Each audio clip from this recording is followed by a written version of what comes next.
ਸਤਿ ਸ਼੍ਰੀ ਅਕਾਲ। ਤੁਸੀਂ ਜੁੜੇ ਹੋਏ ਹੋ ਪੰਜਾਬੀ ਰੇਡੀਓ ਯੂਐਸਏ ਦੇ ਨਾਲ ਤੇ ਮੈਂ ਹਾਂ ਪ੍ਰਵੀਨ ਸ਼ਰਮਾ ਲੈ ਕੇ ਹਾਜ਼ਰ ਹਾਂ ਪ੍ਰੋਗਰਾਮ ਖਬਰ ਤੇ ਨਜ਼ਰ।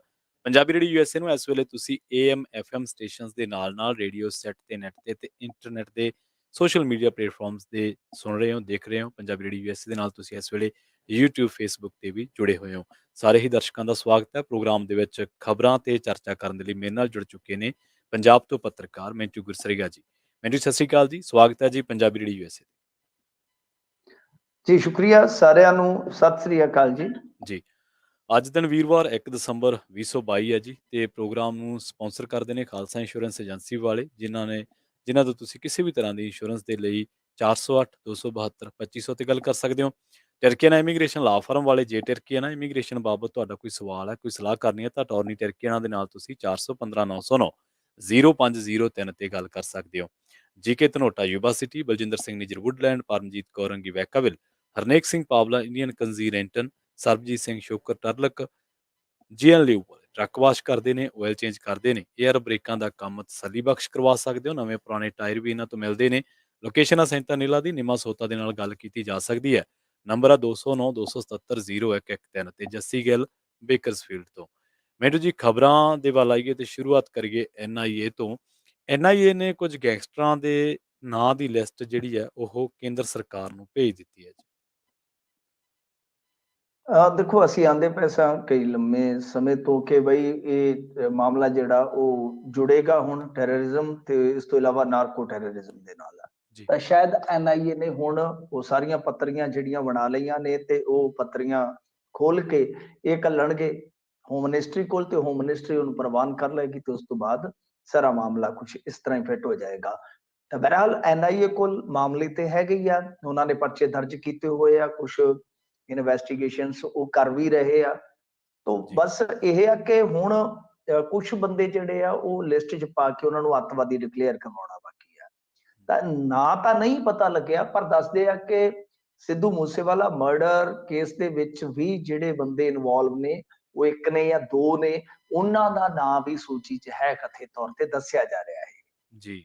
ਤੋ NIA ਤੁਸੀਂ ਦੇਖਿਆ ਹੋਵੇਗਾ ਕਿ ਪਿਛਲੇ ਕਾਫੀ ਦਿਨਾਂ ਤੋਂ ਬਹੁਤ ਜ਼ਿਆਦਾ ਐਕਟਿਵਲੀ ਇਸ ਮਾਮਲੇ 'ਚ, ਖਾਸ ਤੌਰ ਤੇ ਜਿਹੜਾ ਗਰੋਹਵਾਜ਼ਾਂ ਨਾਲ ਜੁੜਿਆ ਮਾਮਲਾ ਹੈ, ਇਸ ਮਾਮਲੇ ਦੇ ਵਿੱਚ ਬਹੁਤ ਜ਼ਿਆਦਾ ਕੰਮ ਕਰਦੀ ਪਈ ਆ।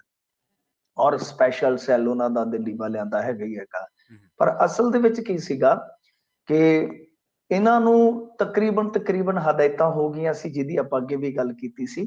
ਤਾਂ ਉਹ ਸਿਲਸਿਲਾ ਹੀ ਹੈ, ਸਿਲਸਿਲੇਵਾਰ ਤਰੀਕੇ ਨਾਲ ਹੀ ਚੀਜ਼ਾਂ ਉਹ ਅੱਗੇ ਵਧ ਰਹੀਆਂ ਨੇ। ਹੁਣ ਦੇਖਣਾ ਇਹ ਹੋਏਗਾ ਕਿ ਜਿਵੇਂ ਅੱਜ ਸਿੱਧੂ ਮੂਸੇਵਾਲਾ ਦੇ ਫਾਦਰ ਨੇ ਵੀ ਕਿਹਾ ਕਿ ਬਈ 2 ਕਰੋੜ ਰੁਪਈਆ ਮੈਂ ਦੇ ਦੂੰਗਾ, ਤੁਸੀਂ ਜੇ ਗੋਲਡੀ ਬਰਾੜ ਤੇ ਇਨਾਮ ਰੱਖਦੇ ਹੋ। ਤਾਂ ਹੁਣ ਇਹ ਵੇਖਣ ਵਾਲੀ ਗੱਲ ਹੋਏਗੀ ਕਿ ਜਿਹੜੇ ਬੰਦੇ ਤਾਂ ਅੰਦਰ ਨੇ ਉਹਨਾਂ ਤੇ ਤਾਂ ਚਲੋ ਜਿਹੜਾ ਕੇਸ ਤੁਸੀਂ ਪਾਉਣਾ ਸੋ ਪਾਉਣਾ ਹੈ, ਪਰ ਜਿਹੜੇ ਬੰਦੇ ਭਗੌੜੇ ਨੇ ਜਾਂ ਵਿਦੇਸ਼ਾਂ ਦੇ ਵਿੱਚ ਨੇ ਉਹਨਾਂ ਨੂੰ ਕਿਵੇਂ ਲਿਆਂਦਾ ਜਾਏਗਾ, ਇੱਕ ਵੱਡਾ ਸਵਾਲ ਰਹੇਗਾ।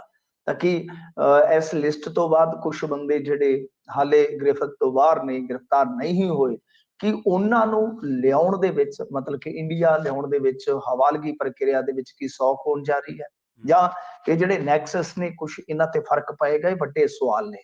ਹਾਲ ਦੀ ਘੜੀ ਇਹ ਵੀ ਖਬਰ ਸੁਣਨ ਨੂੰ ਮਿਲ ਰਹੀ ਹੈ ਕਿ ਇੱਕ ਵੱਡੀ ਜੇਲ੍ਹ ਜਿਹੜੀ ਹੈ ਪੰਜਾਬ ਦੇ ਅੰਦਰ ਬਣਾਈ ਜਾ ਸਕਦੀ ਹੈ।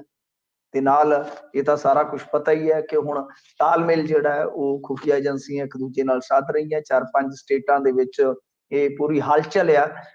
ਆਦੇਸ਼ ਹੈਗੇ ਨੇ, ਹੁਕਮ ਹੈਗੇ ਨੇ ਉਤੋਂ ਕਿ ਬਈ ਤੁਸੀਂ ਸਾਰਿਆਂ ਨੇ ਮਿਲ ਕੇ ਕੰਮ ਕਰਨਾ। ਤਾਂ ਦੇਖੀਏ ਹੁਣ ਅੱਗੇ ਕੀ ਹੁੰਦਾ। ਤਾਂ ਇੱਕ ਵਾਰੀ NIA ਨੇ ਦੱਸਦੇ ਆ ਕਿ ਲਿਸਟ ਬਣਾ ਕੇ ਉੱਤੇ ਘੱਲ ਦਿੱਤੀ ਹੈ ਕਿ ਤੁਸੀਂ ਮੋਹਰ ਲਾਓ ਤੇ ਫਿਰ ਬਾਕੀ ਦਾ ਕੰਮ ਅਸੀਂ ਦੇਖਦੇ ਹਾਂ ਜੀ। ਮੈਨੂੰ ਜੀ ਵਿਆਹ ਤੇ ਜਦੋਂ ਆਪਾਂ ਕਿਸੇ ਨੂੰ ਸਾਦਿਆਂ ਤੇ ਕਾਰਡ ਦੇਣਾ ਪੈਂਦਾ ਅਗਲੇ ਨੂੰ, ਤੇ ਮਾਣ-ਤਾਣ ਨਾਲ ਕਹਿਣਾ ਪੈਂਦਾ ਵੀ ਭਾਈ ਆਈ ਪਰਿਵਾਰ ਆਇਓ ਸਾਰਾ। ਪਰ ਹੁਣ ਦੱਸਦੇ ਆ ਵੀ ED ਨੂੰ ਕਾਰਡ ਦੇਣ ਦੀ ਲੋੜ ਨਹੀਂ, ਵਿਆਹ 'ਚ 4 ਨੋਟ ਸਿੱਟ ਦਿਓ ਤਾਂ ED ਆ ਜਾਂਦੀ ਹੈ। ਵਿਆਹ 'ਚ ED ਦਾ ਲੇਖਾ ਪੈ ਗਿਆ ਮੈਨੂੰ। ਹਾਂਜੀ, ਕਹਾਵਤ ਹੈ ਕਿ ਵਿਆਹ 'ਚ ਬੀ ਦਾ ਲੇਖਾ, ਪਰ ਇੱਥੇ ਵਿਆਹ 'ਚ ED ਦਾ ਲੇਖਾ ਹੈ। ਤੋ ਬਈ ਗੱਲ ਇਹ ਆ ਕਿ ਮਸਲਾ ਜਿਹੜਾ ਹੈ ਉਹ ਕੁਛ ਥੋੜਾ ਟੇਢਾ ਵੀ ਹੈਗਾ। ਦੱਸਦੇ ਆ ਕਿ ਅਸੀਂ ਸ਼ਾਦੀ ਦੇ ਵਿੱਚ ਜੋ ਕੁਛ ਚੱਲ ਰਿਹਾ ਸੀਗਾ ਉਹ ਮਤਲਬ ਕਿ ਇੰਨਾ ਜ਼ਿਆਦਾ कह लो धूम तड़के वाला सीगा कि कुछ मंत्री साहब भी पहुंचे सीगे, मंत्री साहबान भी पहुंचे सी। इथों तक कि एक हिंदी न्यूज़ पोर्टल ने तो भी लिखिया वा कि मान साहब दे भैन जी भी उत्थे सन। ਤਾਂ ਤੁਸੀਂ ਆਪ ਸਮਝ ਸਕਦੇ ਹੋ ਕਿ ਮਾਮਲਾ ਕਿੰਨਾ ਟੇਢਾ ਹੈ, ਮਾਮਲਾ ਕਿੰਨਾ ਹਾਈ ਪ੍ਰੋਫਾਈਲ ਹੈ। ਜਿੱਥੇ ਈਡੀ ਆਈ ਹੈ, ਈਡੀ ਸਵੇਰ ਦੀ ਹੀ ਆਈ ਆ।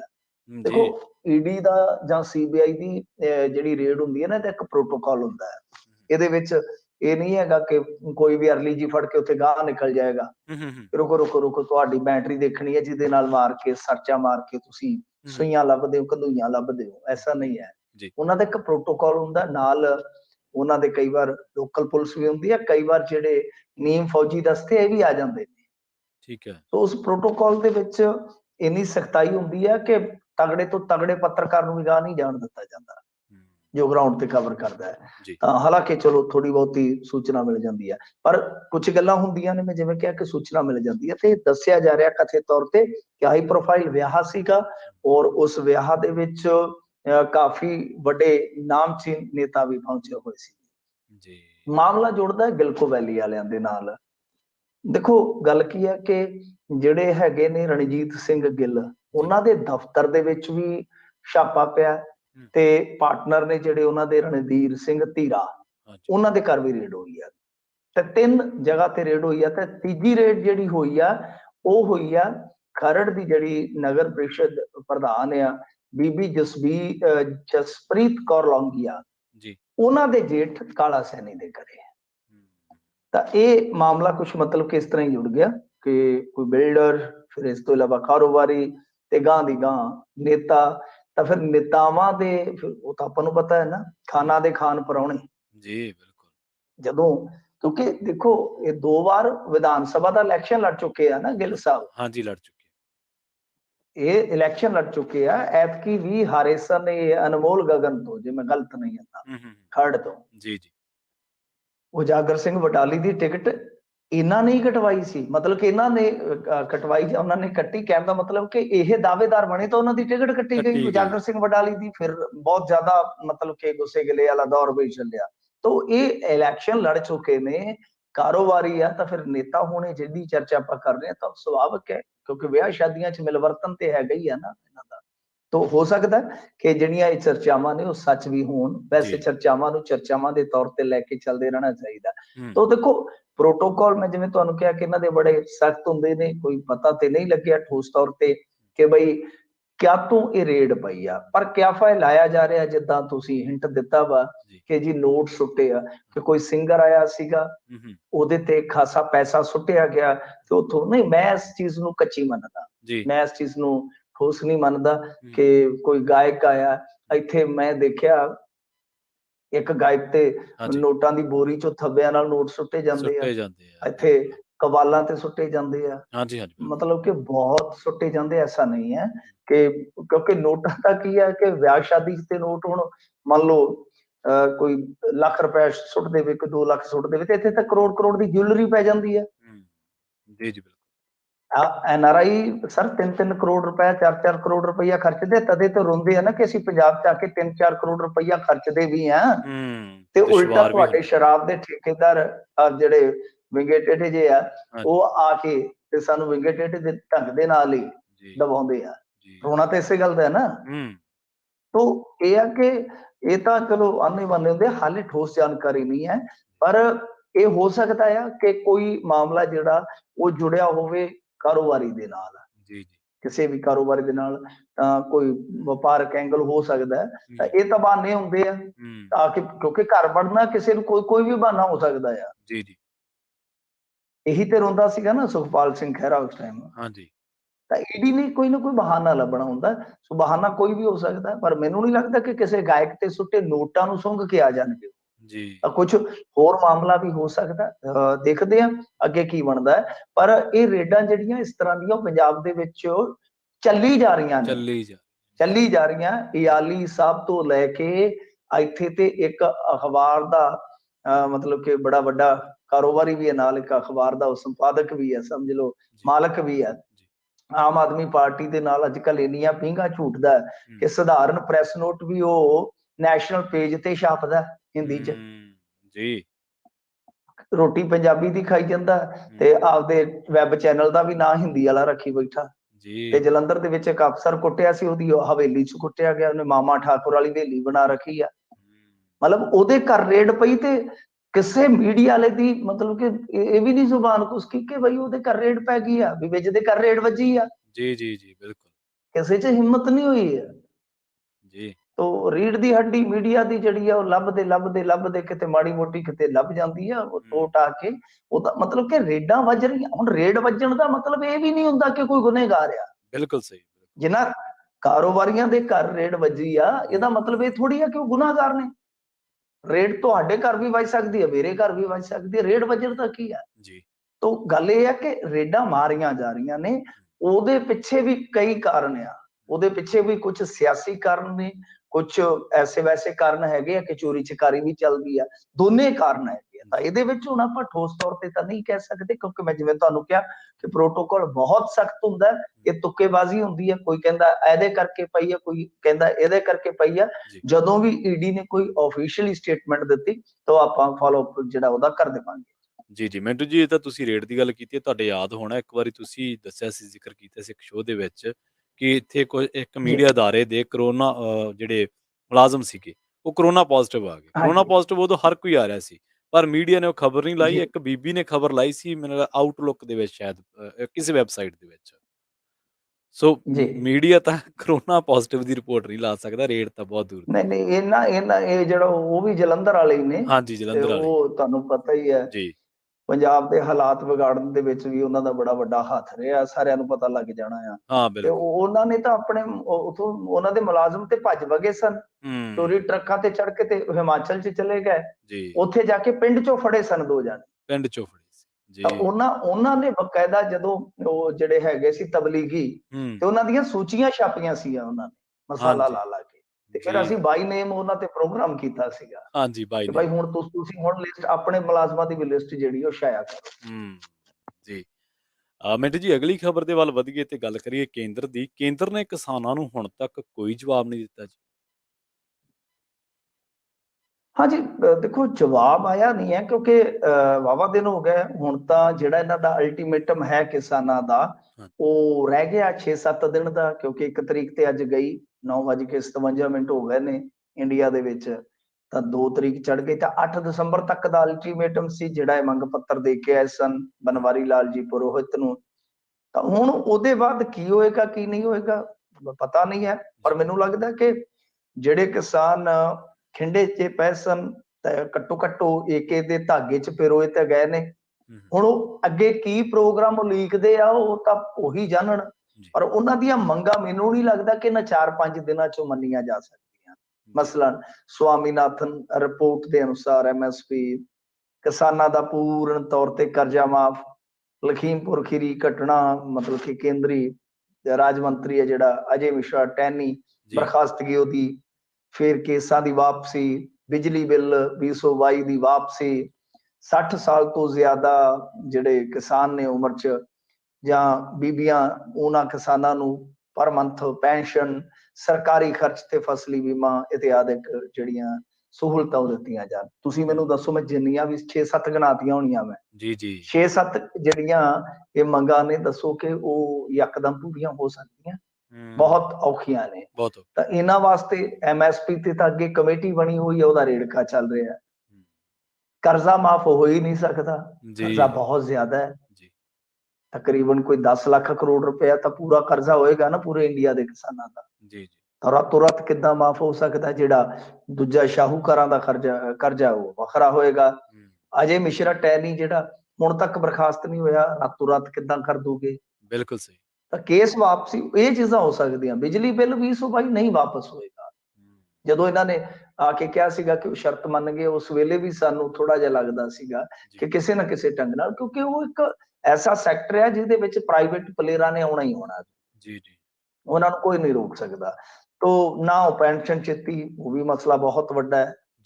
ਤੋ ਗੱਲ ਇਹ ਆ ਕਿ ਲੱਗਦਾ ਨਹੀਂ ਕਿ 6-7 ਦਿਨਾਂ 'ਚ, ਲੱਗਦਾ ਕਿਉਂ ਨਹੀਂ ਹੈ? ਕਿਉਂ ਜ਼ਰੂਰੀ ਹੋਣੀ ਚਾਹੀਦੀ ਹੈ ਤੁਹਾਡੇ ਕੋਲ?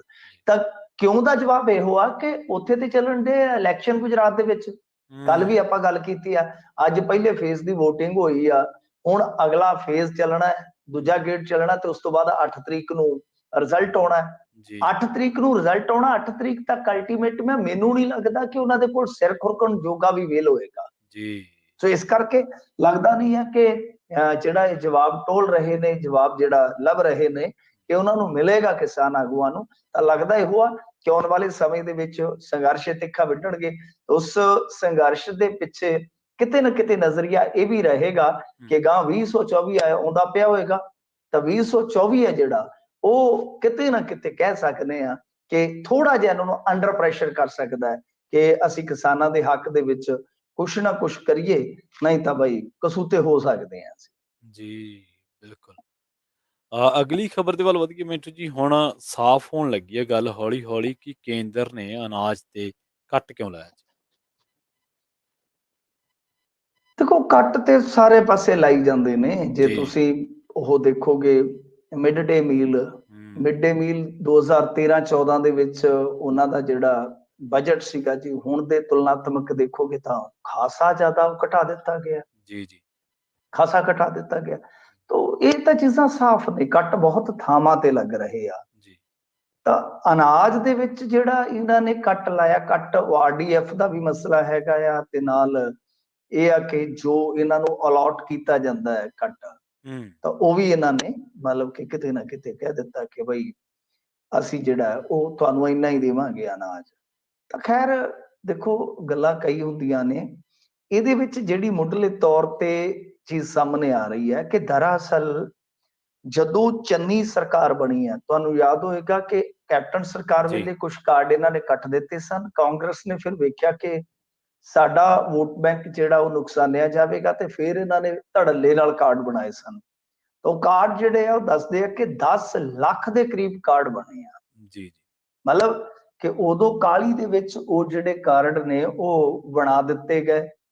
ਪਰ ਜਿਹੜੀ ਉਹ 2013 ਵਾਲੀ ਸੂਚੀ ਹੈ ਕਾਰਡਾਂ ਦੇ ਲਾਭਪਾਤਰੀਆਂ ਦੀ, ਜਿਹੜੀ ਉਹ ਕੇਂਦਰ ਨੂੰ ਭੇਜੀ ਸੂਚੀ ਹੈ, ਉਹ ਉਹਦੇ ਤੋਂ ਪੂਰੀ ਤਰ੍ਹਾਂ ਬਾਹਰ ਨੇ।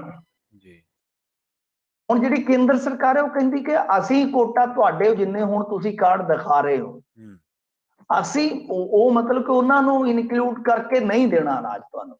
ਉਹ ਅੱਛਾ, ਤੁਸੀਂ ਆਪਣੇ ਪੱਧਰ ਤੇ ਜੇ ਦੇਣਾ ਆ ਕਾਰਡ ਦੇ ਆਧਾਰ ਤੇ ਤਾਂ ਦੇ ਲਓ, ਸਾਨੂੰ ਕੀ ਦਿੱਕਤ ਹੈ। ਹੁਣ ਅਖੇਰੋਨੀ ਕਿਉਂ ਥਾਲੀ 'ਚ ਕੱਖ ਨਹੀਂ ਹੈਗਾ। ਸਰਕਾਰ ਤੇ 13,900 ਕਰੋੜ ਰੁਪਏ ਦਾ ਕਰਜ਼ਾ ਲੈ ਚੁੱਕੀ ਹੈ ਜ਼ਰੂਰ 7 ਮਹੀਨਿਆਂ 'ਚ। ਜੀ 13,900 ਕਰੋੜ ਦਾ ਰੈਵਨਿਊ ਜਿੰਨੇ ਟੀਚੇ ਨੇ ਸਾਡੇ, ਅਸੀਂ ਉਹਨਾਂ ਤੋਂ ਬਹੁਤ ਪਿੱਛੇ ਫਿਰ ਰਹੇ ਹਾਂ ਅਸੀਂ ਇਸ ਟਾਈਮ। ਜੀ ਤਾਂ ਜਿਹੜੀ ਸਰਕਾਰ ਦਾ ਪਹਿਲਾਂ ਹੀ ਆਰਥਿਕ ਤੌਰ ਤੇ ਜਲੂਸ ਨਿਕਲਿਆ ਪਿਆ ਹੋਵੇ, ਉਹ 10 ਲੱਖ ਕਾਰਡ ਨੂੰ 10 ਲੱਖ ਕਾਰਡ ਦੇ ਵਿੱਚ ਹੁਣ ਜੀ ਦੇਖ ਲਓ ਕਿੰਨੇ ਆ, ਇਹਨੂੰ ਮਲਟੀਪਲਾਈ ਵੀ ਕਰੋ ਨਾ, ਐਵਰੇਜ ਕਰ ਲਓ 3 ਜਾਂ 5 ਨਾਲ, ਜੀ ਤਾਂ ਜੀ ਵੀ ਕਿੰਨੇ ਬਣ ਜਾਣਗੇ ਨਾ, ਤਾਂ ਉਹ ਤੁਸੀਂ ਕਿੱਥੋਂ ਲਿਆਓਗੇ ਉਹ। ਸੋ ਇਸ ਕਰਕੇ ਕੇਂਦਰ ਸਰਕਾਰ ਹਰ ਸੂਬੇ ਦੀ 67% ਆਬਾਦੀ ਲਈ ਜਾਰੀ ਕਰਦੀ ਹੈ ਰਾਸ਼ਨ ਕੋਟਾ, ਤਾਂ ਬਾਕੀ ਜਿਹੜਾ ਉਹ ਤੁਸੀਂ ਆਪਣੇ ਪੱਧਰ ਤੇ ਆਪ ਕਰ ਲਓ। ਸੋ ਅਸਲ ਦੇ ਵਿੱਚ ਅੜਿੱਕਾ ਇਹ ਵੀ ਆ, ਠੀਕ ਆ, ਪਰ ਮੇਰਾ ਮੰਨਣਾ ਇਹ ਆ ਕਿ ਜਿਹੜੀ ਮੋਦੀ ਸਰਕਾਰ ਆ ਉਹ ਪੰਜਾਬ ਨੂੰ ਵਾਰ-ਵਾਰ ਇਸ ਤਰ੍ਹਾਂ ਦੇ ਕੱਟ ਲਾਵੇਗੀ, ਹੋਰ ਲਾਵੇਗੀ। ਜਿੱਦਾਂ ਮੈਂ ਤੁਹਾਨੂੰ ਦੱਸਿਆ ਕਿ ਮਿਡ ਡੇ ਮੀਲ ਦੇ ਵਿੱਚ ਪੂਰੇ ਮੁਲਕ 'ਚ ਹੀ ਉਹਨਾਂ ਨੇ ਬਜਟ ਨੂੰ ਬੜਾ ਸੀਮਤ ਜਿਹਾ ਕਰ ਰੱਖਿਆ ਹੈ। ਹਜ਼ੂਰ 5 ਰੁਪਏ 45 ਪੈਸੇ ਡਾਈਟ ਹੈ ਇੱਕ ਬੱਚੇ ਦੀ, ਪ੍ਰਾਇਮਰੀ ਵਾਲੇ ਦੀ। ਆਂਡੇ ਦਾ ਰੇਟ ਅਸੀਂ ਜੇ ਦੇਖੀਏ ਕਿਤੇ ਪ੍ਰੋਟੀਨ ਦਾ ਸੋਰਸ ਹੈ, ਤਾਂ ਜੇ ਤੁਸੀਂ ਮੰਨ ਲਓ ਪ੍ਰੋਟੀਨ ਦੇ ਤੌਰ ਤੇ ਅੰਡਾ ਲੈਣਾ ਇੱਕ, ਉਹ ਆਂਡਾ ਤੁਹਾਨੂੰ ਉਬਲਿਆ ਆਂਡਾ ਇੱਕ 10 ਰੁਪਏ ਦਾ ਪੈਂਦਾ ਹੈ। ਤਾਂ ਦੇਖੋ ਕਿ 5 ਰੁਪਏ 45 ਪੈਸਿਆਂ 'ਚ ਕਿਹੜਾ ਮੁਰਗਾ ਖਵਾ ਦਿਓਗੇ ਜਵਾਕਾਂ ਨੂੰ, ਗਰੀਬਾਂ ਦੇ ਜਵਾਕਾਂ ਨੂੰ ਪ੍ਰੋਟੀਨ ਵਾਸਤੇ? ਕੀ ਉਹਦੇ 'ਚ ਬਦਾਮ ਖਵਾ ਦਿਓਗੇ, ਫਾਈਬਰ ਖਵਾ ਦਿਓਗੇ ਉਹਨਾਂ ਨੂੰ? ਕੱਖ ਵੀ ਨਹੀਂ ਹੈਗਾ ਪੱਲੇ। ਸੋ ਇਹ ਨਿਕਲਦੇ ਪਏ ਨੇ ਵੈਲਫੇਅਰ ਦੀਆਂ ਵੱਡੀਆਂ ਵੱਡੀਆਂ ਸਕੀਮਾਂ 'ਚੋਂ ਥੋੜਾ ਬਹੁਤਾ ਦੇ ਕੇ, ਥੋੜਾ ਬਹੁਤਾ ਬਚਾ ਕੇ ਕਰ ਰਹੇ ਆ। ਆਰਡੀਐਫ ਦੇ ਮਾਮਲੇ 'ਚ ਵੀ ਤੇ ਇਹਨਾਂ ਨੇ ਇਹੋ ਹੀ ਕਿਹਾ ਨਾ, ਪੇਚ ਫਸਾਇਆ ਕਿ ਤੁਸੀਂ ਜਿਹੜਾ ਗਰੀਬਾਂ ਦੀ ਖਰੀਦ ਵਾਸਤੇ ਅਨਾਜ ਅਸੀਂ ਲੈਨੇ ਆ, ਤੁਸੀਂ ਉਹਦੇ ਤੇ ਆਰਡੀਐਫ ਛੱਡੋ। ਰੌਲਾ ਮਿਹਨਤ ਇਹੀ ਹੈ। ਸੋ ਇਹ ਆ ਕਿ ਸਾਡਿਆਂ ਨੇ ਵੀ ਬਹੁਤ ਗਲਤੀਆਂ ਕੀਤੀਆਂ। ਸੋ ਅਸੀਂ ਉਹ ਆਂਦੇ ਹੁੰਦੇ ਆ ਨਾ, ਪੈਸਾ ਆਪਣਾ ਖੋਟਾ ਤੇ ਬਾਣੀਏ ਨੂੰ ਕੀ ਦੋਸ਼। ਸਾਡੇ ਆਪਣਿਆਂ ਨੇ ਵੀ ਬਹੁਤ ਗਲਤ ਕੀਤਾ, ਬਹੁਤ ਗਲਤ ਕੀਤਾ। ਹੁਣ ਦੇਖੋ ਲੋੜਵੰਦ ਤੁਹਾਨੂੰ ਪੰਜਾਬ 'ਚੋਂ 3600 ਮਿਲ ਜਾਣਗੇ ਜਿਹੜੇ ਅਸਲ ਲੋੜਵੰਦ ਨੇ, ਠੀਕ ਹੈ ਜੀ, ਪਰ ਤੁਹਾਨੂੰ ਹਜ਼ਾਰਾਂ ਇਦਾਂ ਦੇ, ਲੱਖਾਂ ਇਦਾਂ ਦੇ ਮਿਲ ਜਾਣਗੇ ਜਿਹੜੇ ਅਯੋਗ ਆਟਾ ਲਈ ਜਾਂਦੇ ਨੇ, ਦਾਣੇ ਲਈ ਜਾਂਦੇ ਨੇ। ਉਹ ਹੁਣ ਚਾਹੇ ਗਲਤੀ ਕਿਸੇ ਦੀ ਵੀ ਆ, ਹਾਲਾਂਕਿ ਹੁਣ ਆ ਗਿਆ ਮਤਲਬ ਕਿ ਪੂਰਾ ਸਾਰਾ ਕੁਝ ਜਿਹੜਾ ਇਹਨਾਂ ਨੇ ਨਤਾਰ ਦੇਣਾ ਆ। ਹੁਣ ਇਹਨਾਂ ਨੇ ਕਹਿ ਦਿੱਤਾ ਸਪਸ਼ਟ ਕਿ ਜਿਹੜੇ ਬੰਦੇ ਅਯੋਗ ਆ ਆਪਣੇ ਆਪ ਹੀ ਕਟਵਾ ਲਓ, ਨਹੀਂ ਤੇ ਫਿਰ ਕਾਨੂੰਨੀ ਕਾਰਵਾਈ ਹੋਏਗੀ। ਤੇ ਜੇ ਅਯੋਗ ਵਾਲਾ ਮੈਂ ਤੁਹਾਨੂੰ ਪੈਮਾਨਾ ਦੱਸ ਦਿਆਂ ਤੇ ਤੁਸੀਂ ਕਹਿਣਾ ਪੰਜਾਬ ਤੋਂ ਬਚੇਗਾ ਕਿਹੜਾ। ਹਜ਼ੂਰ ਮਤਲਬ ਕਿ ਜੇ ਕਿਸੇ ਦੇ ਘਰੇ ਏਸੀ ਲੱਗਾ ਤਦ ਵੀ ਅਯੋਗ ਆ, ਜੇ ਉਹਦੀ ਸਾਲਾਨਾ ਆਮਦਨ 60,000 ਆ ਤਦ ਵੀ ਅਯੋਗ ਆ, ਜੇ ਉਹਦੇ ਘਰੇ ਟੁੱਟੀ ਜਿਹੀ ਮਰੂਤੀ ਖਲੋਤੀ ਆ, ਭਾਵੇਂ ਇੱਟਾਂ ਤੇ ਖਲੋਤੀ ਆ, ਥੱਲੇ ਟਹੀਏ ਵੀ ਨਹੀਂ ਹੈਗੇ, ਪੈਰ ਵੀ ਨਹੀਂ ਹੈਗੇ, ਪੈਰ ਵੀ ਨਹੀਂ ਹੈਗੇ, ਕੁਛ ਵੀ ਨਹੀਂ ਹੈਗਾ ਥੱਲੇ, ਉਦਾਂ ਹੀ ਹਵਾ 'ਚ ਲਟਕਦੀ ਪਈ ਆ, ਸਹੁਰੇ ਦੀ ਲਾਲ ਮਰੂਤੀ, ਕੋਈ ਚੱਕਾ ਜਾਮ ਨਹੀਂ ਕਰਾਇਆ, ਉਹ ਤੇ ਆਪ ਹੀ ਜਾਮ ਹੋ ਕੇ ਖਲੋਤੀ ਹੈ ਇੱਟਾਂ ਤੇ। ਤੇ ਉਹ ਵੀ ਗਿਣੀ ਜਾਣੀ ਇੱਕ 4 ਵੀਲਰ ਖਲੋਤਾ ਇਹਨਾਂ ਦੇ ਘਰ, ਅਯੋਗ ਆ ਉਹ ਵੀ। ITR ਭਰਦਾ ਕੋਈ, ਉਹ ਵੀ ਅਯੋਗ ਜੀ। ਜਿਹਦੀ 2.5 ਕਿੱਲਿਆਂ ਤੋਂ ਉੱਤੇ ਜ਼ਮੀਨ ਹੈ ਉਹ ਵੀ ਅਯੋਗ ਆ, ਜਿਹਦੀ 5 ਕਿੱਲੇ ਤੋਂ ਉੱਤੇ ਬਰਾਨੀ ਆ ਉਹ ਵੀ ਅਯੋਗ ਆ। ਸ਼ਹਿਰ ਦੇ ਵਿੱਚ ਜਿਹਦਾ 750 ਫੀਟ ਤੋਂ ਥੋੜਾ ਜਿਹਾ ਮਕਾਨ ਹੈ ਉਹ ਵੀ ਅਯੋਗ ਆ, ਜਿਹਦਾ 100 ਵਰਗ ਗਜ ਤੋਂ ਵੱਡਾ ਮਕਾਨ ਆ ਉਹ ਵੀ ਅਯੋਗ ਆ। ਦੱਸੋ ਕਿ ਕਿੰਨੇ ਕੁ ਯੋਗ ਹੋਣਗੇ। ਤਾਂ ਗੱਲ ਇਹ ਆ ਕਿ ਆਟੇ ਦਾਲ ਦੇ ਵਿੱਚ ਇਹ ਜਿਹੜਾ ਸਾਰਾ ਕੁਛ ਆ ਉਹ ਸਾਡੇ ਬੰਦਿਆਂ ਦੀਆਂ ਕੀਤੀਆਂ ਵੀ ਥੋੜੀਆਂ ਅੱਗੇ ਆ ਰਹੀਆਂ ਨੇ। ਜੀ। ਅਗਲੀ ਖਬਰ ਦੇ ਵੱਲ ਵਧੀਏ ਮਿੰਟੂ ਜੀ, ਤੇ ਗੱਲ ਕਰੀਏ ਕਾਂਗਰਸ ਦੀ। ਪਿਛਲੇ ਦਿਨੀ ਕਾਂਗਰਸ ਨੇ ਇੱਕ ਆਪਣੇ ਨੌਜਵਾਨ ਨੇਤਾ ਨੂੰ ਬਾਹਰ ਕੱਢਤਾ ਕਿਉਂਕਿ ਉਹਨੇ ਭਾਈ ਅੰਮ੍ਰਿਤਪਾਲ ਤੇ ਬਿਆਨ ਦਿੱਤਾ ਸੀ। ਪਰ ਪ੍ਰਨੀਤ ਕੌਰ ਜਿਹੜੀ ਕਿ ਮੌਜੂਦਾ ਮੈਂਬਰ ਪਾਰਲੀਮੈਂਟ ਹੈ, ਉਹ ਭਾਜਪਾ ਦੇ ਪ੍ਰੋਗਰਾਮ ਅਟੈਂਡ ਕਰ ਰਹੀ ਹੈ ਜੀ। ਦੇਖੋ ਪ੍ਰੋਗਰਾਮ ਹੀ ਕੀ ਅਟੈਂਡ ਕੀਤੇ ਆ। ਪ੍ਰਨੀਤ ਕੌਰ ਤੇ ਉਸ ਮੀਟਿੰਗ ਦੀ ਪ੍ਰਧਾਨਗੀ ਕੀਤੀ ਸੀਗੀ ਜਿਹੜੀ ਮੀਟਿੰਗ ਇਹਨਾਂ ਦੀ ਰਲੇਵੇਂ ਤੋਂ ਪਹਿਲਾਂ ਮੋਤੀ ਮਹਿਲ 'ਚ ਹੋਈ ਸੀਗੀ, ਕਿਉਂਕਿ ਅਮਰਿੰਦਰ ਸਿੰਘ ਤੇ ਉਸ ਟਾਈਮ ਤੁਹਾਨੂੰ ਪਤਾ UK ਦੇ ਵਿੱਚ ਇਲਾਜ ਕਰਵਾ ਰਹੇ ਸੀਗੇ ਜਦੋਂ ਇੱਥੇ ਰਲੇਵੇਂ ਦੀ ਸਾਰੀ ਗੱਲਬਾਤ ਤੋਰੀ ਜਾ ਰਹੀ ਸੀ। ਤੋ ਇਹ ਤਾਂ ਦੇਖੋ ਗੱਲ ਕੀ ਹੈ ਕਿ ਬਥੇਰੀਆਂ ਮਿਸਾਲਾਂ ਨਿਕਲ ਆਉਣਗੀਆਂ।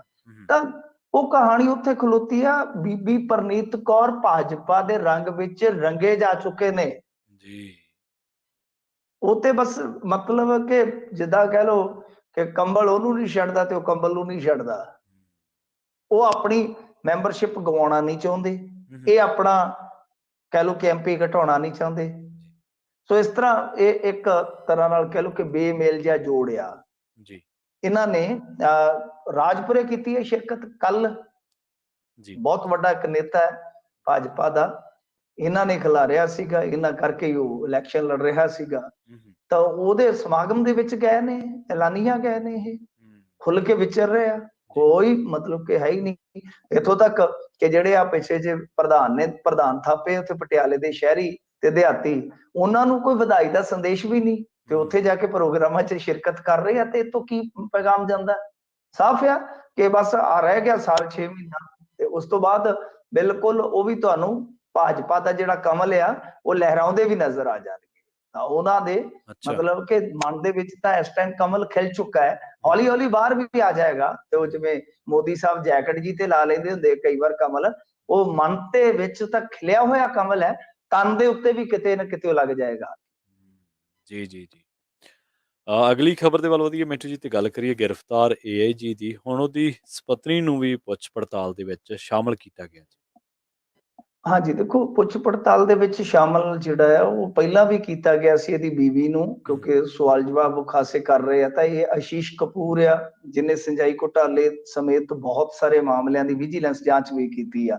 ਮੁੜ ਕੇ ਵਿਜੀਲੈਂਸ ਨੇ ਹੀ ਇਹਨੂੰ ਨਾ ਪੜ ਲਿਆ ਵਾ, ਔਰ ਇਹਨੇ ਉਹ ਕਹਿੰਦੇ ਹੁੰਦੇ ਨਾ ਕਿ ਆਪ ਤਾਂ ਡੁੱਬਿਓ ਨਾਲ ਜਜਮਾਨ ਵੀ ਡੁੱਬੇ, ਆਪ ਤੇ ਰਗੜੇ ਗਿਆ ਸੀਗਾ। ਹੁਣ ਇਹਨੂੰ ਜਿਨ੍ਹਾਂ ਨੇ ਕਲੀਨ ਚਿੱਟ ਦਿੱਤੀ ਸੀ, ਕਿਉਂਕਿ ਦੇਖੋ ਕੁੰਵਰ ਵਿਜੇ ਪ੍ਰਤਾਪ ਨੇ ਇੱਕ ਇਹਦੇ ਤੇ ਇਨਕੁਆਰੀ ਖੋਲੀ ਸੀਗੀ, ਇਨਕੁਆਰੀ 'ਚ ਇਹਨੂੰ ਪਾਇਆ ਸੀਗਾ ਦੋਸ਼ੀ। ਉਹ ਫਾਈਂਡਿੰਗਸ ਸਾਫ਼ ਕਹਿੰਦੀਆਂ ਸੀਗੀਆਂ ਕਿ ਇਹ ਬੰਦੇ ਨੇ ਗੁਨਾਹ ਕੀਤਾ ਆ। ਪਰ ਉਸ ਤੋਂ ਬਾਅਦ ਕੀ ਹੈ ਕਿ ਅਮਰਿੰਦਰ ਸਿੰਘ ਦਾ ਉਦੋਂ ਚੱਲਦਾ ਸੀਗਾ ਜਾਦੂ, ਤੇਰਾ ਜਾਦੂ ਚੱਲ ਗਿਆ, ਇੱਕ ਫਿਲਮ ਵੀ ਸੀਗੀ। ਤਾਂ ਬਸ ਉਹਦਾ ਜਾਦੂ ਚੱਲਦਾ ਸੀਗਾ, ਉਹਨੇ ਇੱਕ ਕਮੇਟੀ ਜੀ ਬਣਾ ਦਿੱਤੀ ਪੁਲਿਸ ਵਾਲਿਆਂ ਦੀ, ਉਹ ਪਾ ਕੇ ਤੇ ਉਹਦੇ ਤੋਂ ਕਲੀਨ ਚਿੱਟ ਮਿਲ ਗਈ। ਹੁਣ ਉਹ ਜਿਹੜੇ ਕਮੇਟੀ ਵਾਲੇ ਉਹ ਫਸੇ ਫਿਰਦੇ ਆ, ਸੱਤਿਆ ਹੋਰੀ ਜਿਹੜੇ ਅਫਸਰ ਨੇ ਜਿਨ੍ਹਾਂ ਨੇ ਕਲੀਨ ਚਿੱਟ ਦਿੱਤੀ ਆ, ਤਾਂ ਨਾਲ ਉਹ ਵੀ ਫਸ ਗਏ ਆ।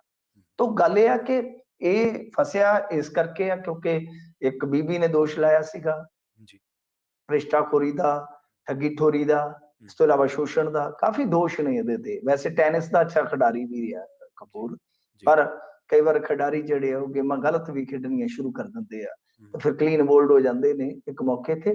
ਤਾਂ ਜਿਹੜੀ ਇਹਦੀ ਪਤਨੀ ਨੂੰ ਸੱਦ ਕੇ ਜਾਂਚ ਪੜਤਾਲ ਜਾਂ ਸਵਾਲ ਜਵਾਬ ਕੀਤੇ ਜਾ ਰਹੇ ਆ, ਉਹ ਕੀਤੇ ਜਾ ਰਹੇ ਦੋ ਨੁਕਤਿਆਂ ਤੋਂ। ਇੱਕ ਤੇ ਕਿ ਪੀਜ਼ਾ ਕੰਪਨੀ ਚ ਕੋਈ 33% ਸ਼ੇਅਰ ਹੈ ਇਹਨਾਂ ਦਾ, ਜੀ ਜੀ ਕਿ ਹਾਂ ਬਾਈ ਬੀਬੀ ਦੱਸ। ਤੇ ਦੂਜਾ ਹੈ ਕਿ ਕੈਨੇਡਾ ਅਮਰੀਕਾ ਵੀ ਘੁੰਮ ਕੇ ਆਉਂਦੇ ਰਹੇ ਆ, ਤਾਂ ਉਹ ਬਸ ਇਹੋ ਪੁੱਛਦੇ ਆ ਕਿ ਉਹ ਟਿਕਟਾਂ, ਰਹਿਣ ਸਹਿਣ, ਖਾਣ ਪੀਣ, ਪਹਿਨਣ ਹੰਡਾਉਣ ਸਾਰਾ ਕੁਛ ਦੇ ਰਿਹਾ ਸੀ ਕੌਣ, ਜੀ ਤਾਂ ਉਹ ਦੱਸੋ ਬਾਈ।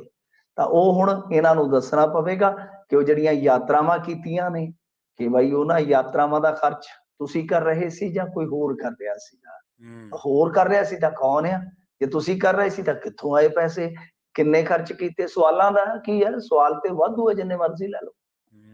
ਜਿਵੇਂ ਜੀ ਨਾ ਜੀ ਲੱਸੀ ਤੇ ਲੜਾਈ ਦਾ ਕੀ ਹੈ, ਜਿੰਨਾ ਮਰਜ਼ੀ ਵਧਾ ਲਓ। ਸਵਾਲ ਵੀ ਹੈ, ਸਵਾਲ ਜਿੰਨੇ ਮਰਜ਼ੀ ਵਧਾ ਲਓ, ਵਿਜੀਲੈਂਸ ਕੋਲ ਸਵਾਲ ਕਿਹੜਾ ਮੁੱਕਣ ਲੱਗੇ ਆ। ਸੋ ਇਹਨਾਂ ਦੀ ਸੁਪਤਨੀ ਦੀ ਦੂਜੀ ਵਾਰੀ ਜਿਹੜੀ ਹੈ ਉਹ ਹੁਣ ਪੁੱਛਗਿੱਛ ਜਿਹੜੀ ਹੈ ਹੋ ਰਹੀ ਹੈ। ਜੀ ਜੀ ਮਿੰਟੂ ਜੀ, ਇਹਨਾਂ ਖਾਸ ਖਬਰਾਂ ਤੇ ਖਾਸ ਜਾਣਕਾਰੀਆਂ ਦੇਣ ਦੇ ਲਈ ਤੁਹਾਡਾ ਬਹੁਤ ਬਹੁਤ ਧੰਨਵਾਦ ਜੀ।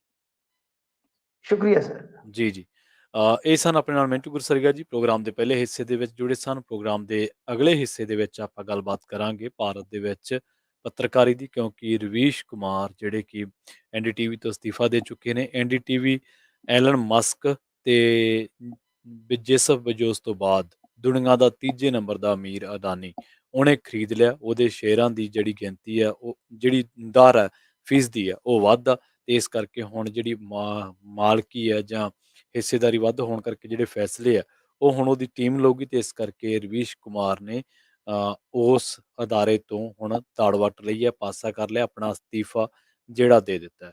ਭਾਰਤ ਦੇ ਵਿੱਚ ਪੱਤਰਕਾਰੀ ਦੀ ਹਾਲਤ ਕੀ ਹੈ ਤੇ ਹੁਣ ਪੱਤਰਕਾਰੀ ਦੇ ਗਾਂ ਸਾਰ ਕੀ ਨੇ, ਪੱਤਰਕਾਰਾਂ ਨੂੰ ਝੱਲਣਾ ਕੀ ਕੀ ਪੈਂਦਾ, ਇਹਦੇ ਬਾਰੇ ਚਰਚਾ ਕਰਦੇ ਹਾਂ ਇੱਕ ਬ੍ਰੇਕ ਤੋਂ ਬਾਅਦ। ਜੁੜੇ ਰਹੋ ਪੰਜਾਬੀ ਰੇਡੀਓ USA ਦੇ ਨਾਲ।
ਬ੍ਰੇਕ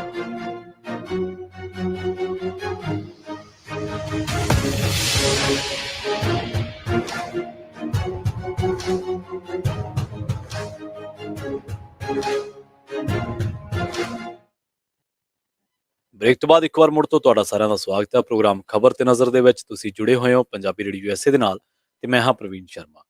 ਰਵੀਸ਼ ਕੁਮਾਰ ਦੇ ਅਸਤੀਫੇ ਦੇ ਨਾਲ ਇੱਕ ਵਾਰ ਮੁੜ ਤੋਂ ਭਾਰਤ ਦੇ ਵਿੱਚ ਪੱਤਰਕਾਰਤਾ ਕਰਨੀ ਕਿੰਨੀ ਔਖੀ ਹੈ, ਜਾਂ ਭਾਰਤੀ ਪੱਤਰਕਾਰਤਾ ਦਾ ਉਹ ਪੱਖ ਵੀ ਸਾਹਮਣੇ ਆਇਆ ਜਿਸ ਪੱਖ ਨੂੰ ਲਗਾਤਾਰ ਦਬਾਇਆ ਜਾ ਰਿਹਾ ਹੈ। ਸਰਕਾਰ ਨਹੀਂ ਚਾਹੁੰਦੀ ਕਿ ਸਾਡੇ ਏਜੰਡੇ, ਸਾਡੀਆਂ ਪਾਲਿਸੀਜ਼ ਦੇ ਬਾਰੇ ਕਿਸੇ ਨੂੰ ਪਤਾ ਲੱਗੇ। ਇਸੇ ਕਰਕੇ ਸਰਕਾਰ ਇੱਕ ਦਮਨਕਾਰੀ ਰਾਹ ਉੱਤੇ ਤੁਰੀ ਹੋਈ ਹੈ, ਜਿਸ ਦੇ ਵਿੱਚ ਉਹਨੇ ਕਿਸੇ ਨੂੰ ਨਹੀਂ ਵੇਖਣਾ ਹੈ ਕਿ ਇਹ ਬੰਦਾ ਕੌਣ ਆ, ਉਹਦੇ ਪੇਸ਼ੇ ਰਾਹੀਂ ਉਹ ਦੁਨੀਆ ਨੂੰ ਦੱਸ ਕੀ ਰਿਹਾ ਹੈ, ਜਾਂ ਉਹਨਾਂ ਦੇ ਏਜੰਡੇ ਦੇ ਵਿੱਚ ਰਾਹ ਦਾ ਅੜਿੱਕਾ ਬਣ ਕਿਵੇਂ ਰਿਹਾ। ਇਹ ਉਹਨਾਂ ਦੇ ਲਈ ਵੱਡੀ ਗੱਲ ਹੈ। ਭਾਰਤ ਦੇ ਵਿੱਚ ਪੱਤਰਕਾਰਤਾ ਅੱਜ ਤੋਂ ਹੀ ਨਹੀਂ, ਬਹੁਤ ਸਮੇਂ ਤੋਂ ਔਖੀ ਹੋਈ ਹੈ। ਜਦੋਂ ਤੁਹਾਨੂੰ ਯਾਦ ਹੋਣਾ ਹੈ, ਇੰਦਰਾ ਗਾਂਧੀ ਨੇ ਜਦੋਂ ਐਮਰਜੈਂਸੀ ਲਾਈ ਹੈ, ਤੇ ਇੱਕ ਭਾਰਤੀ ਨੇਤਾ ਨੇ ਪੱਤਰਕਾਰਾਂ ਨੂੰ ਕਿਹਾ ਸੀਗਾ ਕਿ ਤੁਹਾਨੂੰ ਸਿਰਫ ਝੁਕਣ ਲਈ ਕਿਹਾ ਸੀ, ਤੁਸੀਂ ਤਾਂ ਰਿੰਗਣ ਲੱਗ ਪਏ। ਸੋ ਇਹ ਹੈ ਕਿ ਬਹੁਤ ਗੰਭੀਰ ਦੌਰਾਂ ਦੇ ਵਿੱਚੋਂ ਭਾਰਤ ਦੇ ਵਿੱਚ ਪੱਤਰਕਾਰਤਾ ਲੰਘੀ ਹੈ, ਪਰ ਹੁਣ ਵੀ ਕੋਈ ਸੌਖਾ ਨਹੀਂ ਹੈ।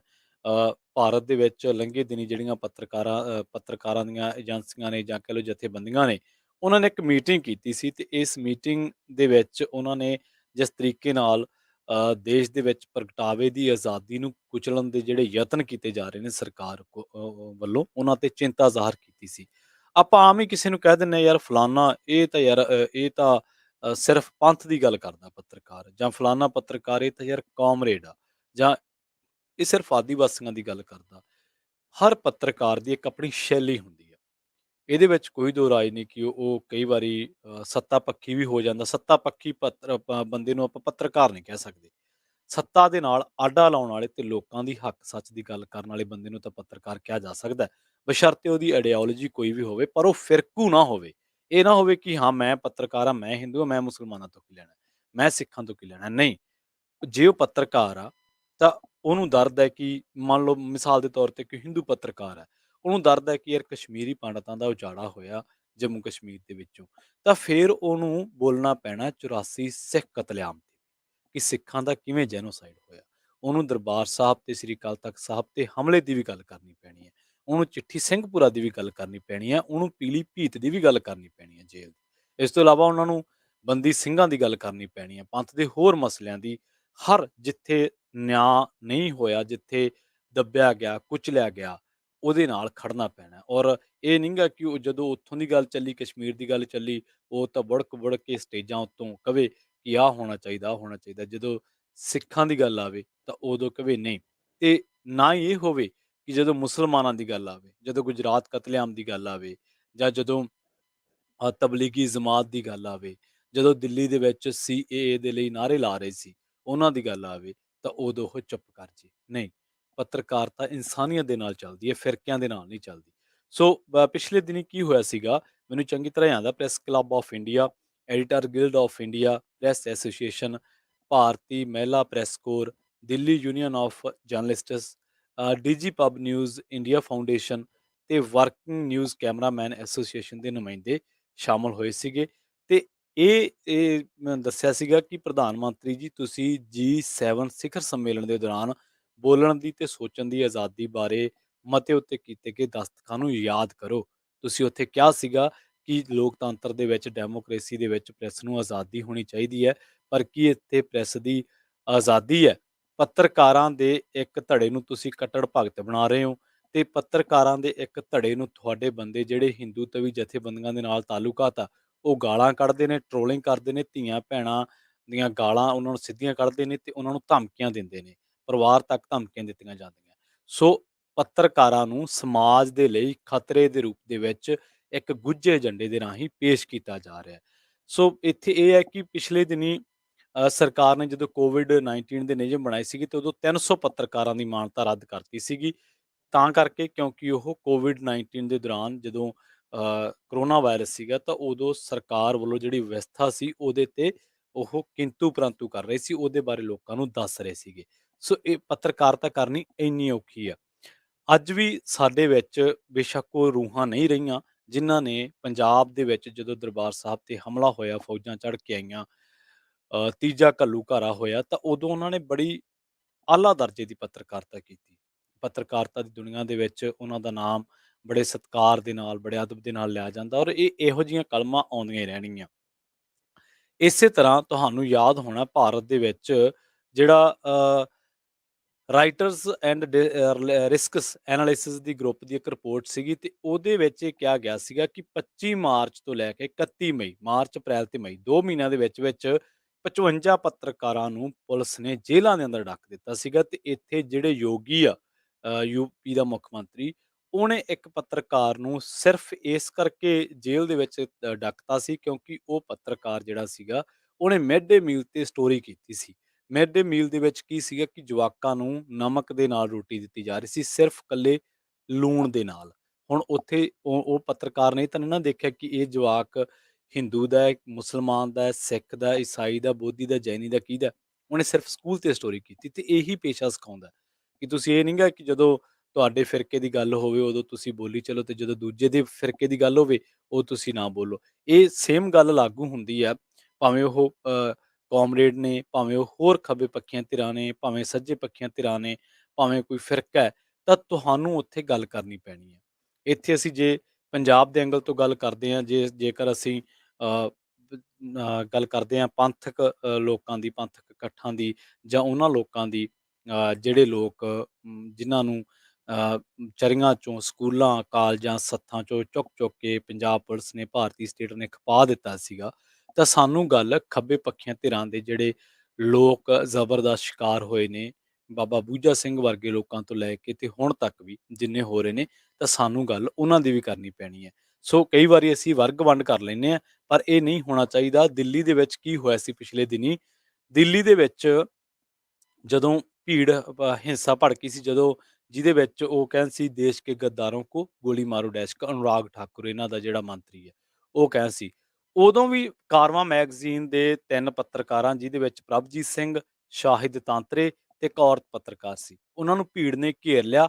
ਤੇ ਉਹ ਤਾਂ ਉੱਥੇ ਭੀੜ ਜਿਹੜੀ ਸੀਗੀ ਉਹ ਆਪਸ ਵਿੱਚ ਦੀ ਜਿਹੜੀ ਆ ਉਹਨਾਂ ਨੇ ਖਿੰਡ ਪੁੰਡ ਹੋ ਗਈ। ਜੇ ਉਹ ਕਿਤੇ ਇੱਕ ਹੋ ਜਾਂਦੇ ਕਿ ਅਸੀਂ ਇਹਨਾਂ ਨੂੰ ਬਈ ਨਿਸ਼ਾਨਾ ਬਣਾਉਣਾ ਹੈ, ਤਾਂ ਉਹਨਾਂ ਦੀ ਜਾਨ ਦੀ ਗੱਲ ਵੀ ਜਿਹੜੀ ਹੈ ਆ ਗਈ ਸੀ, ਉਹਨਾਂ ਦੀ ਜਾਨ ਤੇ ਵੀ ਗੱਲ ਆ ਗਈ ਸੀਗੀ। ਸੋ ਇੰਨੀ ਔਖੀ ਹੈ ਪੱਤਰਕਾਰਤਾ।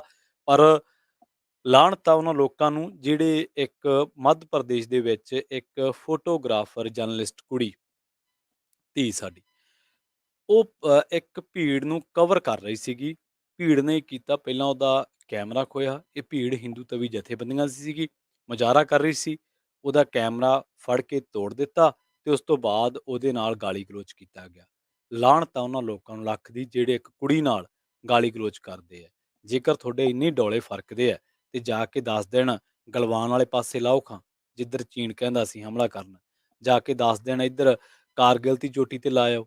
ਪਤਾ ਲੱਗ ਜਾਊਗਾ ਕਿ ਕਿਸੇ ਮਾਂ ਭੈਣ ਤੇ ਹਮਲਾ ਕਰਨਾ ਸੌਖਾ ਕਿ ਸਾਹਮਣੇ ਆਉਂਦੀ ਜਦੋਂ ਗੋਲੀ ਆ ਉਹਦੇ ਮੂਹਰੇ ਖੜਨਾ ਸੌਖਾ ਹੈ।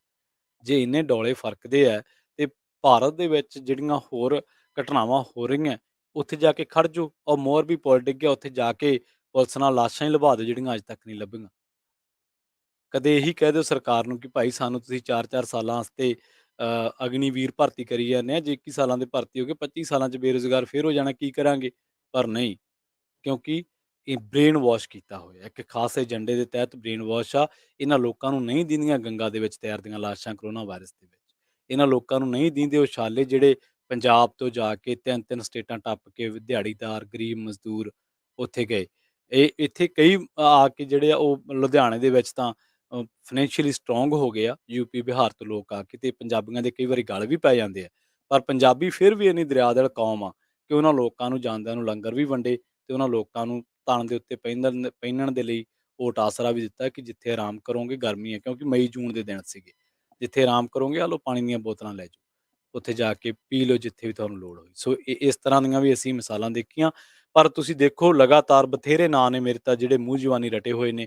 ਤੁਸੀਂ ਦੇਖੋ ਜਦੋਂ ਨਾਗਰਿਕਤਾ ਸੋਧ ਕਾਨੂੰਨ ਹੋ ਰਿਹਾ ਸੀਗਾ, ਤੇ ਉਦੋਂ ਕਿਵੇਂ ਸਫੂਰਾ ਜ਼ਰਗਰ, ਦਿਲਵਾਨਾ ਕਾਲਤਾ, ਨਤਾਸ਼ਾ ਨਰਵਾਲ, ਗੁਲਫਿਸ਼ਾ ਫਾਤਮਾ ਤੇ ਹੋਰ ਕਿੰਨੇ ਲੋਕਾਂ ਨੂੰ ਗ੍ਰਿਫਤਾਰ ਕੀਤਾ ਗਿਆ। ਕਲਾਕਾਰਾਂ ਨੂੰ, ਪੂਰਵਾਨੰਦ, ਹਰਸ਼ ਮੰਦਰ, ਰਾਹੁਲ ਰਾਏ, ਜੋਗਿੰਦਰ ਯਾਦਵ ਵਰਗਿਆਂ ਨੂੰ ਵੀ ਘੜੀਸਿਆ ਗਿਆ ਤੇ ਇਹਨਾਂ ਤੋਂ ਕਈ ਘੰਟੇ ਪੁੱਛਗਿੱਛ ਕੀਤੀ ਗਈ। ਇਹੀ ਪੰਜਾਬ ਦੇ ਵਿੱਚ ਆ। ਪੰਜਾਬ ਦੇ ਵਿੱਚ ਵੀ ਜੇ ਤੁਸੀਂ ਪੱਤਰਕਾਰਤਾ ਕਰਦੇ ਹੋ, ਤੁਸੀਂ ਸੱਚ ਬੋਲਦੇ ਹੋ, ਤੁਸੀਂ ਸਹੀ ਕਹਿੰਦੇ ਹੋ ਕਿ ਯਾਰ ਇੱਥੇ ਆ ਪੰਜਾਬ ਦੇ ਹਿੱਤ ਨੇ, ਪੰਜਾਬ ਦੇ ਪਾਣੀਆਂ ਦੀ ਗੱਲ ਆ, ਤਾਂ ਉੱਥੇ ਤੁਸੀਂ ਉਹਨਾਂ ਦੀ ਅੱਖ ਦੇ ਵਿੱਚ ਰੜਕਣ ਲੱਗ ਪੈਂਦੇ ਹੋ। ਹਾਂ, ਉਹ ਇਹ ਗੱਲ ਹੈ ਕਿ ਉਹ ਜਿਹੜੇ ਵਿਚਾਰੇ ਆਮ ਘਰਾਂ 'ਚ ਉੱਠੇ ਲੋਕ ਨੇ ਉਹਨਾਂ ਤੇ ਕੀ ਈਡੀ ਭੇਜ ਦੇਣਗੇ। ਜਿਹਦੇ ਕੋਲੇ 4 ਓੜੇ ਪੈਲੀ ਹੈ ਤੇ ਉਹ ਵੀ ਬੈਂਕ ਕੋਲੇ ਪਈ ਹੈ, ਉਹ ਤੋਂ ਈਡੀ ਕੀ ਲੈ ਜੂਗੀ। 4 ਦਿਨ ਪੁੱਛ ਪੜਤਾਲ ਹੀ ਹੈ, ਕਰਕੇ ਬਹਿ ਜੂਗੀ। ਸੋ ਪੱਤਰਕਾਰਤਾ ਕਰਨੀ ਬਹੁਤ ਔਖੀ ਆ, ਪਰ ਉਹਨਾਂ ਲੋਕਾਂ ਨੂੰ ਸਦਾ ਯਾਦ ਰੱਖਿਆ ਕਰੋ ਜਿਨ੍ਹਾਂ ਨੇ ਪੱਤਰਕਾਰਤਾ ਦੇ ਵਰਗੇ ਪਾਕ ਪਵਿੱਤਰ ਪੇਸ਼ੇ ਦੇ ਲਈ ਆਪਣੀ ਜਾਨ ਜਾਂ ਤਾਂ ਤਲੀ ਤੇ ਧਰੀ ਤੇ ਜਾਂ ਫਿਰ ਉਹਦੇ ਦਾਅ ਤੇ ਲਾਇਆ, ਤੇ ਜਾਂ ਫਿਰ ਉਹਨਾਂ ਦੇ ਪਰਿਵਾਰਾਂ ਨੇ ਉਹਨਾਂ ਦੇ ਕੰਮ ਕਰਕੇ ਜਿਹੜਾ ਉਹ ਸਫ਼ਰ ਕੀਤਾ, ਦੁੱਖ ਹੰਢਾਏ। 1992 ਤੋਂ ਲੈ ਕੇ 2016 ਤੱਕ ਭਾਰਤ ਦੇ ਵਿੱਚ 67 ਪੱਤਰਕਾਰਾਂ ਨੂੰ ਕਤਲ ਕੀਤਾ ਗਿਆ ਤੇ 40 ਤੋਂ ਵੱਧ ਪੱਤਰਕਾਰ ਇਹੋ ਜਿਹੇ ਆ ਜਿਨ੍ਹਾਂ ਦੀ ਮੌਤ ਨੂੰ ਸਿੱਧੇ ਰੂਪ ਦੇ ਵਿੱਚ ਉਹਨਾਂ ਦੇ ਕੰਮ ਦੇ ਨਾਲ ਏਜੰਸੀਆਂ ਨੇ ਜੋੜਨ ਨਹੀਂ ਦਿੱਤਾ। 56% ਜਿਹੜੇ ਪੱਤਰਕਾਰ ਆ ਉਹਨਾਂ ਦੀ ਜਾਂ ਤਾਂ ਉਹਨਾਂ ਦੇ ਅਦਾਰੇ ਲੁੱਟ ਕਰਦੇ ਆ, ਜਾਂ ਮਾਫੀਆ ਉਹਨਾਂ ਨੂੰ ਡਰਾਉਂਦਾ ਧਮਕਾਉਂਦਾ ਹੈ, ਜਾਂ ਸਰਕਾਰੀ ਨੀਤੀਆਂ ਤੇ ਉਹ ਰਿਪੋਰਟਿੰਗ ਕਰਦੇ ਸੀ ਜਿਹਦੇ ਕਰਕੇ ਉਹਨਾਂ ਨੂੰ ਕਿਸੇ ਨਾ ਕਿਸੇ ਤਰੀਕੇ ਨਾਲ ਇਹਨਾਂ ਦੁੱਖਾਂ ਦਰਦਾਂ ਦੇ ਵਿੱਚੋਂ ਲੰਘਣਾ ਪਿਆ। ਸੋ ਖਬਰਾਂ ਘਟਨਾਵਾਂ ਹੋਰ ਵੀ ਬਹੁਤ ਨੇ, ਪਰ ਸਮਾਂ ਇਜਾਜ਼ਤ ਨਹੀਂ ਦਿੰਦਾ। ਪੰਜਾਬੀ ਰੇਡੀਓ USA ਦੀ ਅਗਲੀ ਪੇਸ਼ਕਸ਼ ਪ੍ਰੋਗਰਾਮ ਅਪਡੇਟ ਅਮਰੀਕਾ ਦੇ ਨਾਲ ਵਿਸ਼ਵ ਭਰ ਦੇ ਵਿੱਚ ਵਾਪਰੀਆਂ ਅਹਿਮ ਤੇ ਵੱਡੀਆਂ ਘਟਨਾਵਾਂ ਬਾਰੇ ਖਾਸ ਜਾਣਕਾਰੀਆਂ ਜਾਣਨ ਦੇ ਲਈ ਜੁੜੇ ਰਹੋ ਪੰਜਾਬੀ ਰੇਡੀਓ USA ਦੇ ਨਾਲ। ਅਗਲੀ ਪੇਸ਼ਕਸ਼ ਪ੍ਰੋਗਰਾਮ ਅਪਡੇਟ ਅਮਰੀਕਾ ਤੇ ਆਖਿਰ ਦੇ ਵਿੱਚ ਇੱਕ ਵਾਰ ਫਿਰ ਤੋਂ ਤੁਹਾਨੂੰ ਸਭ ਨੂੰ ਪਿਆਰ ਸਤਿਕਾਰ ਸਹਿਤ ਸਤਿ ਸ਼੍ਰੀ ਅਕਾਲ।